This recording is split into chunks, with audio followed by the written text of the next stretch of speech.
Bonjour à tous, à la base je devais faire une vidéo sur Viserys Targaryen de House of the Dragon, mais entre temps, j'ai vu Cyberpunk Edgerunners. Ouais, je suis la poutre et bienvenue sur Poutre Century.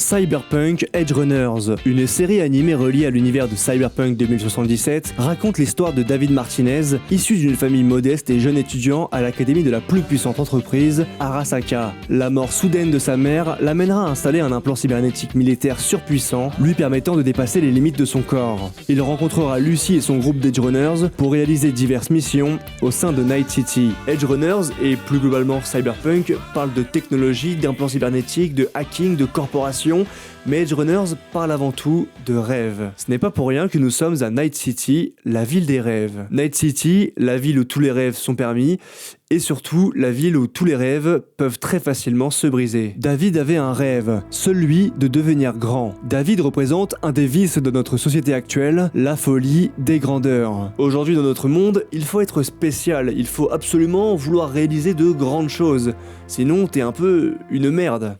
Enfin, t'es considéré comme une merde. Mais rêver grand, finalement, c'est un peu absurde. Ah merde, c'est le slogan du club que je supporte.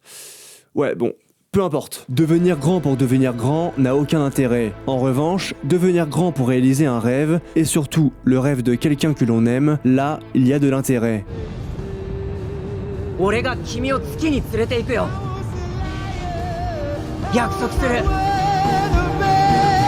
Le rêve peut être celui d'un autre. Le rêve de la mère de David est de voir David en haut de la tour Arasaka. Mais le rêve peut évidemment être le sien. Le rêve de Lucy est d'aller sur la lune. Le rêve de Maine est de devenir une légende de Night City et enfin être libre. Le rêve de Faraday est de devenir un corpo et également être libre dans cette sombre ville. Et le rêve de David est de réaliser les rêves de ceux qu'il aime. David n'a pas d'objectif personnel. Il le dit lui-même qu'il n'est rien, qu'il n'a aucun intérêt à rester en vie. Son seul intérêt est peut-être que le rêve de ceux qu'il admire et ceux qu'il aime puisse se réaliser.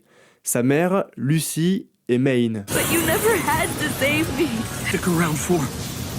Need you to see it through. Really mattered. À la fin, David meurt pour sauver Lucy. Il lui permet de réaliser son rêve. La boucle est bouclée. Non, attendez. J'ai une théorie. On connaît Cyberpunk et les possibilités de copier un esprit sur une interface. Le rêve de Lucy est d'aller sur la lune. Et si elle avait un rêve encore plus grand, maintenir David en vie. Pendant la deuxième partie de la série, Lucy tente de pirater des données pour protéger David. Et si pendant ce temps, elle avait également préparé un plan de secours pour sauver David. Ok, j'avoue, c'est un peu tordu. Mais bon, pourquoi pas? Outre l'aspect émotionnel et métaphorique, on voit un flash de David à la fin. Et Lucy sourit. Est-ce un signe? Bon, c'est qu'une théorie et je devais la partager. Moi, je suis pas forcément pour cette théorie, puisque bon, à la fin, j'ai chialé, faut le dire.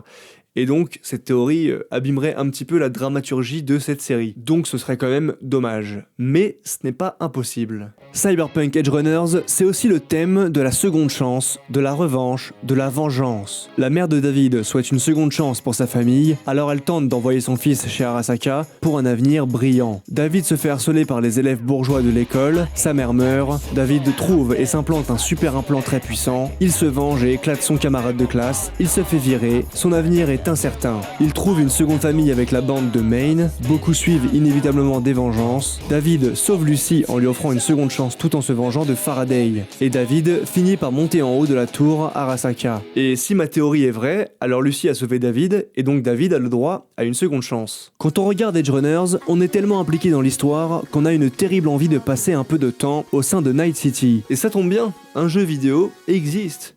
Tiens, comme par hasard. Le jeu vidéo Cyberpunk a raté son lancement, bafouant son image. Le jeu est incroyable, mais les nombreux bugs lors du lancement précipité du jeu l'ont empêché d'avoir le succès que le jeu mérite, et surtout de devenir une œuvre culte aux yeux de tous. Cyberpunk Edgerunners, c'est la deuxième chance de CD Projekt, qui compte bien créer tout un univers connecté. Edgerunners soigne l'image du jeu, et après avoir vu cette série, on ne souhaite qu'une seule chose, jouez à Cyberpunk 2077.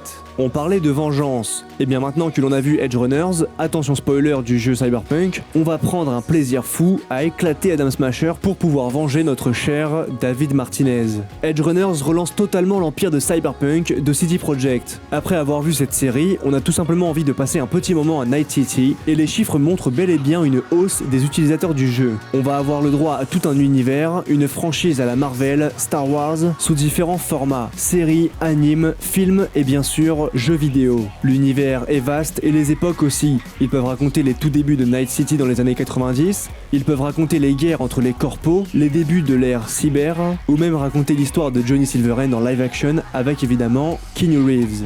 Il y a tant à faire et on n'a vraiment pas fini d'entendre parler de Cyberpunk. Que pensez-vous de Cyberpunk Edge Runners et pensez-vous que CD Projekt peut se permettre de rêver grand? N'hésitez pas à liker la vidéo pour le référencement, ça fait plaisir, et à vous abonner pour voir la suite de mes vidéos. C'est tout pour moi, je vous dis à très bientôt pour le prochain... Oh la lumière, non, juste au moment où j'avais fini. Bon bah la lumière s'est éteinte, c'est pas grave, c'est la fin de la vidéo, donc moi je vous dis à très bientôt pour le prochain poutrage. Bisous sur les fesses, ciao.